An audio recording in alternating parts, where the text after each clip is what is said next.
Crédit Agricole Assurance a développé les services en faveur des aidants salariés avec Responsage il y a maintenant un peu plus d'1 an. À titre personnel, je ne suis pas aidante et je pense que c'est une particularité.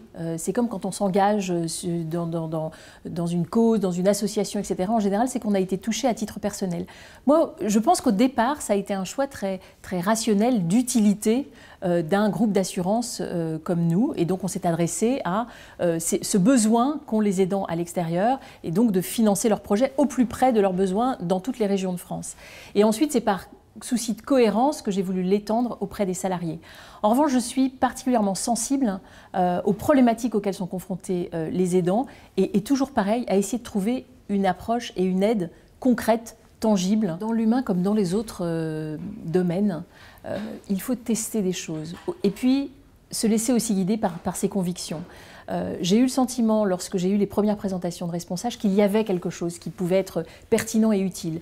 Donc, j'ai instruit le dossier, comme on le fait pour la plupart des dossiers. Je suis allée sur la plateforme, j'ai écouté en double appel, j'ai regardé le logiciel qui permet d'accéder à un certain nombre d'informations. J'ai regardé aussi les réponses qui peuvent être faites et qui avaient été anonymisées, mais pour que je puisse voir le type de réponse. Et puisqu'on était déjà engagé en faveur d'actions vers les aidants depuis plusieurs années, j'ai pu voir la qualité de la réponse qui était apportée. Toutes les actions que nous menons en faveur des aidants sont parties de la RSE, donc de l'équipe responsabilité sociale et environnementale. Et nous avions mené des actions vis-à-vis de la société civile. Donc ça n'est pas parti des RH, donc il a fallu les faire monter à bord. Et ça a été un assez long parce que c'était une opération que nous avions auparavant vis-à-vis en matière de mécénat vis-à-vis de la société et pas tourné vers l'interne et pas tourné vers les salariés. Alors je crois que le principal bénéfice que j'ai trouvé au service de Responsage, c'est de libérer la parole des aidants dans l'entreprise.